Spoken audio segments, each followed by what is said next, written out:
If you're missing a good fundamental knowledge of what blockchain really is and how it will matter to decentralization and cryptocurrency in the coming era beyond Web 3, which incorporates Web 4 and Web 5, then you need to watch this video. I can't even begin to tell you the amount of hours it took me to first learn what the heck a blockchain actually is, and then secondly, learn how to describe it in a way where I thought I could actually get here and film something for you that made sense. So yeah, a lot of hours, a lot of late nights. Between the YouTube videos I watched on this topic, the articles I read, the amount of chats I had with O1, ChatGPT's model with reasoning, probably over 40 sources. Inside the knowledge going into this video, I'm going to record for you. The misconception that I originally had, and maybe you or others out there have had, is that blockchain and cryptocurrency are one and the same, or blockchain is a type of crypto, and that is simply just not the truth. I learn best with analogies, so I'm going to use a lot of them in this video. Think of it like this. If all the different cryptocurrencies, from Bitcoin to Ethereum to XRP to all the endless altcoins you could get, if all of that resembles a high variety buffet of food, well then blockchain is the plate you put that food on in order to be able to carry it around and eat it. When Satoshi Nakamoto published his famous paper, Bitcoin, a peer-to-peer electronic cash system,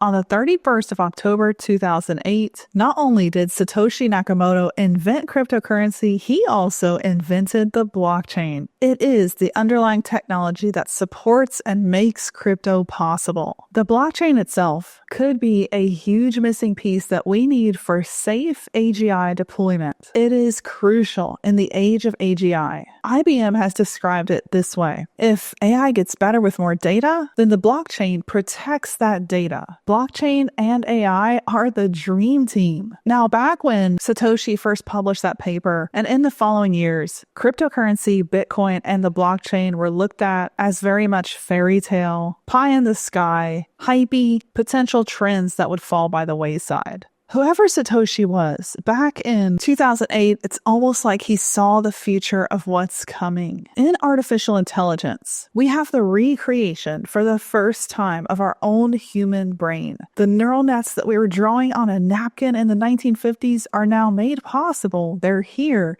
in the machines. But AI is running out of data. LLMs have almost eaten up the entire internet. And now we're talking about synthetic data, where AI generates its own data because it has ran out of data to learn on and learn from. And that's where LQMs versus LLMs come into play. LQMs is the idea of large qualitative models that learn from the world at large and through quantum physics, the laws that govern our universe, versus just language models. And that is a better way for AI to understand how the world works. For example, when AI can run entire organizations and it can make better decisions than any humans, well, how is it going to make the decision on transport, autonomous vehicles, picking up passengers, going about the day-to-day in a tough weather situation, for example? Well, that's where it needs to understand the world, not just our language. Okay, so that was a bit of a rabbit hole. Back to the topic of blockchain. Blockchain is a suite of distributed ledger technologies. Think of it as a perfect, unalterable record-keeping system. Unlike the old ledger that started in the days of merchant ships and double-entry bookkeeping, there is no more pen and paper. Everything gets digitally tracked, and nothing can be lost or tampered with. Blockchain is best described as a distributed and decentralized digital ledger technology. It operates across a network of computers called nodes, which makes it resilient to centralized control or being tampered with. Once data is added to the blockchain, it cannot be altered or deleted without the consensus of the network. If you're completely new to the idea of blockchain, I'm going to share with you a video explainer from the Center for International Governance Innovation. And this video explainer walks you through exactly what is so special about blockchain and how it works, with a full breakdown that, to me, as a not so technical person, actually made sense. So check it out. Here's the video. Many people think of blockchain as the technology that powers Bitcoin. While this was its original purpose, blockchain is capable of so much more.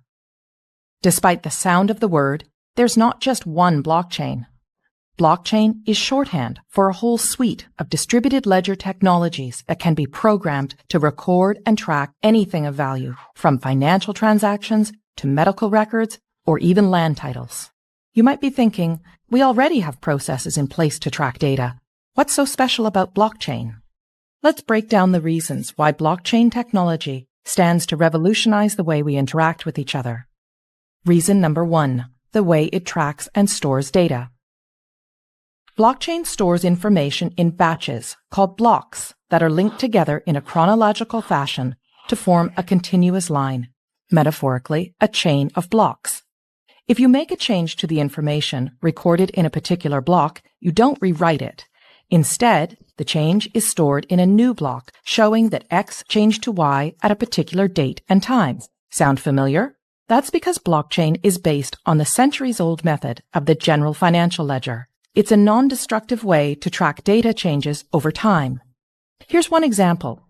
Let's say there was a dispute between Anne and her brother Steve over who owns a piece of land that's been in the family for years. Because blockchain technology uses the ledger method, there is an entry in the ledger showing that Adam first owned the property in 1900. When Adam sold the property to Dave in 1930, a new entry was made in the ledger, and so on. Every change of ownership of this property is represented by a new entry in the ledger, right up until Anne bought it from their father in 2007. Anne is the current owner, and we can see that history in the ledger. Now, here's where things get really interesting. Unlike the age-old ledger method, originally a book, then a database file stored on a single system, blockchain was designed to be decentralized and distributed across a large network of computers. This decentralizing of information reduces the ability for data tampering and brings us to the second factor that makes blockchain unique. It creates trust in the data. Before a block can be added to the chain, a few things have to happen. First, a cryptographic puzzle must be solved, thus creating the block. The computer that solves the puzzle shares the solution to all of the other computers on the network. This is called proof of work. The network will then verify this proof of work, and if correct, the block will be added to the chain. The combination of these complex math puzzles and verification by many computers ensures that we can trust each and every block on the chain. Because the network does the trust building for us, we now have the opportunity to interact directly with our data in real time. And that brings us to the third reason blockchain technology is such a game changer. No more intermediaries. Currently, when doing business with one another, we don't show the other person our financial or business records. Instead, we rely on trusted intermediaries, such as a bank or lawyer, to view our records and keep that information confidential. These intermediaries build trust between the parties and are able to verify, for example, that, yes, Anne is the rightful owner of this land. This approach limits exposure and risk, but also adds another step to the exchange, which means more time and money spent. If Anne's land title information was stored in a blockchain, she could cut out the middleman, her lawyer, who would ordinarily confirm her information with Steve. As we now know, all blocks added to the chain have been verified to be true and can't be tampered with, so Anne can simply show Steve her land title information secured on the blockchain. Anne would save considerable time and money by cutting out the middleman. This type of trusted peer-to-peer interaction with our data can revolutionize the way we access, verify, and transact with one another. And because blockchain is a type of technology and not a single network, it can be implemented in many different ways. Some blockchains can be completely public and open to everyone to view and access. Others can be closed to a select group of authorized users, such as your company, a group of banks, or government agencies. And there are hybrid public-private blockchains too. In some, those with private access can see all the data, while the public can see only selections. In others, everyone can see all the data, but only some people have access to add new data. A government, for example, could use a hybrid system to record the boundaries of Anne's property and the fact that she owns it, while keeping her personal information private. Or it could allow everyone to view property records, but reserve to itself the exclusive right to update them.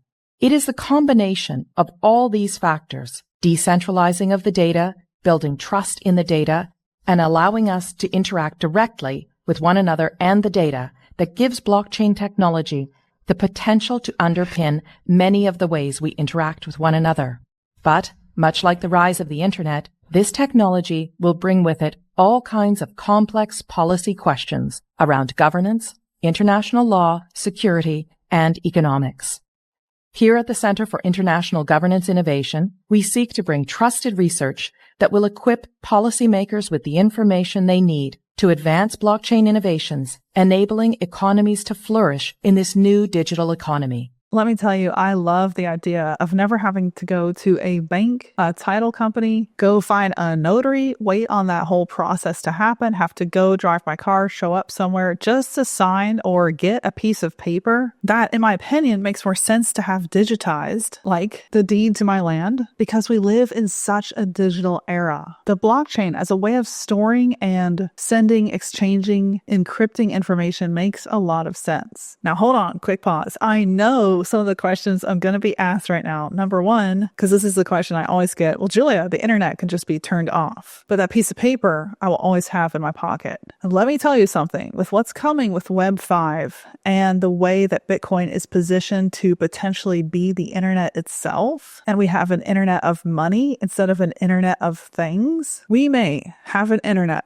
wait for it, that doesn't shut off. This is an absolutely crazy, mind-blowing paradigm. But remember the old adage I've given you in other videos. If we were to walk up to a peasant in old 1400s London who's tilling the fields, working so hard for that single harvest, that small share of crops they're going to get in the fall, and we ask them, hey, would you like to make money on the internet? Would you like to code a web page and build a brand for yourself? Listen, they would throw you out of town and think you're absolutely crazy, or maybe even put a straitjacket on you. What we think is absolutely crazy right now. When it comes to Bitcoin, cryptocurrency, AI, I'm telling you, all of it is going to happen. And I absolutely see blockchain as a feature of this. I see cryptocurrency as the new non-fiat currency. And I do see a world in which, with tokenization and decentralization of that tokenization, we could literally, and by we, I mean the entire human race, we could be earning dividends from the profits of countless years of toil that have led us to this ultimate age, this age of technology, the age of AGI, the age of abundance. We still have a bit of a ways to go to get there. Currently, experts say that Jack Dorsey is one of the main people building Web 5 and what will be the future of all of this coming together with a decentralized currency that isn't owned or operated by some government or corporate entity that's taking their share, but is truly decentralized wealth back in the hands of the people. This world sounds almost too good to be true, but I believe we can actually have it.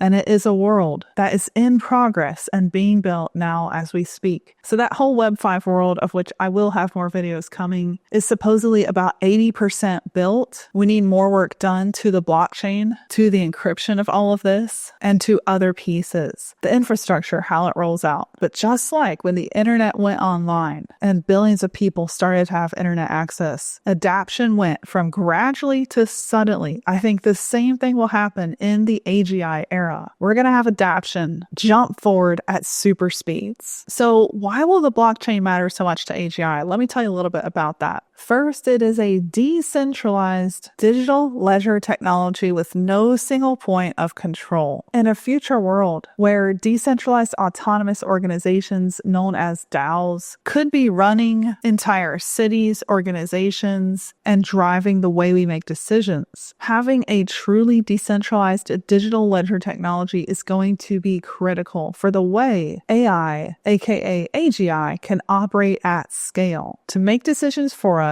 and take over human labor. Secondly, the trust-building factor in the blockchain is huge for AGI. It is a mathematical proof of accuracy. And what's amazing from the outside is you're seeing a bunch of mathematical equations prove the identity of what's inside, but you're not actually seeing what's inside. And this brings us to the third and most important point of how the blockchain relates to AGI, and that is direct interaction. No more will we need a single intermediary. We won't need Sally to get to John. In the past, we needed a lawyer to pull up a record, and then we needed the bank to go see that record. As opposed to if that that document was stored in the blockchain, you could instantly access it at any given point in time without any other intermediary needed to call upon to come verify that piece of data. A block cannot be added to the blockchain unless it is verified to be true and accurate. When it comes to AGI, in this world where we have swarms of agents, autonomous AI systems doing work on our behalf, how do we ensure that AGI is behaving as intended? Well, the blockchain can maintain that trust for us. How do we track AI decisions? How do we keep accountability?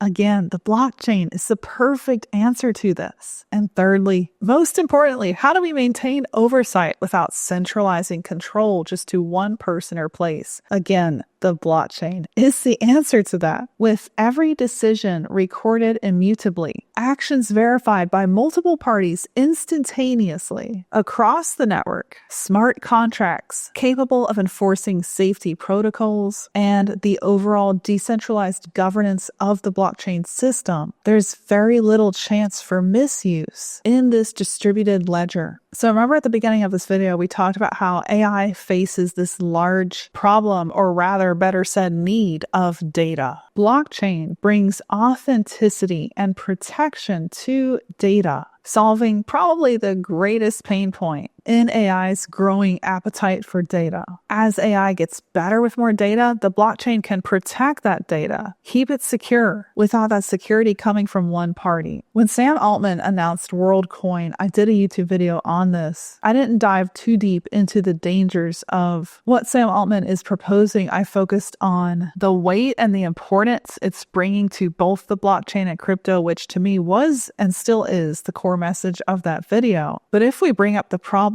of potential misuse in WorldCoin, it's a real thing. If you claim to have this decentralized system, but you need your orb created by your company to scan the irises of billions of people, and that's how you verify identity, that doesn't sound very decentralized. In fact, that sounds centralized to one person and one company, Sam Altman and his company. And so while WorldCoin showed that a company like OpenAI is taking the blockchain and crypto very seriously, in fact, they see it as the future. Well, it doesn't give us hope in OpenAI and Sam Altman presenting a truly decentralized solution. I think looking to the blockchain, cryptocurrency, yes, Bitcoin itself, which is truly decentralized. There is anonymity even in who the creator of that is. There is real lasting substance in what's coming in crypto. The best thing you could ever do is take this seriously. Invest in crypto yourself. Don't go for the memes, the altcoins that are just internet jokes. Go for the serious cryptocurrencies that are going to add functionality to the Web 5 world. For me, that's absolutely Bitcoin. That's also XRP, ICP, Ethereum, to name just a few. And we can go in deeper into the realm of the right cryptocurrencies. I think that we are absolutely past the point of all of this being hype with Web 5, 80% complete. Jack Dorsey at the helm of that. And what's coming is a completely new way to use the internet. Quite frankly, a new way to exchange money, buy goods and services, send and receive data. And if all of this is changing on such a grand scale, you cannot tell me that cryptocurrency is a hype. It is absolutely the foundation of the new paradigm. And blockchain is an important, critical piece of that. So by watching this video, you've learned a little bit about decentralized ledger technologies, which blockchain is. I think one of the best questions you could ask is, how will my industry be affected by the blockchain? What are the greatest advantages I stand to gain in a Web 5 world in my industry? What kind of time could that save? What kind of hassle could that completely eliminate? I'll tell you, from the financial industry alone, it will completely disrupt how the financial markets themselves work. But listen, I believe that the future belongs to those who prepare for it, not the people waiting around to get hit by it, not the people crossing their fingers hoping for good luck, but for the people actively preparing, making the right choices now, even if they feel a little risky. And I believe that blockchain isn't just about cryptocurrency, which in itself is huge, but it's about building the infrastructure for an AGI future. I'd love to hear from you in the comments. How do you think that the blockchain and AGI will work together? Let me know. It's been great to have you here with me on another video, and I'll see you down the next AI rabbit hole.